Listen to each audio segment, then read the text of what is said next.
তো বন্ধুরা, আমি বাড়িতে এইভাবে ছোট্ট করে জন্মাষ্টমী পুজো করেছিলাম। তো ওখানে তালের পাল্প বার করছিলাম, আর এখানে নারকেল নাড়ু করে নিয়েছি অল্প করে। এবারে এদিকে সুজির পায়েস করে নিয়েছি, এখানে ছোলার ডাল, আর এখানে সেপ তো ভালো হয়নি তাও করেছি। এটা তালের বড়া করছিলাম। তালের বড়া করে নিয়ে তারপরে লুচি করে তারপরে ঠাকুরের কাছে চলে গেলাম।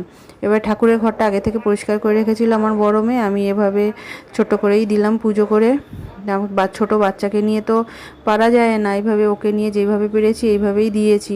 আর মাকে হসপিটালে ভর্তি করা হয়েছে, মার তো শরীর ভালো নেই, এই জন্য সবাই ওদিকেই ব্যস্ত। এবার বাচ্চাকে রাখার মতো তো আমার হাজব্যান্ডও বাড়িতে নেই, নিজেকেই করতে হচ্ছে সব। তো এইভাবেই করলাম।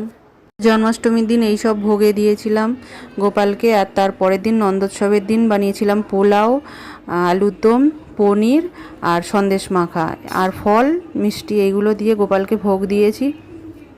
তোমাদের ভালো লাগলে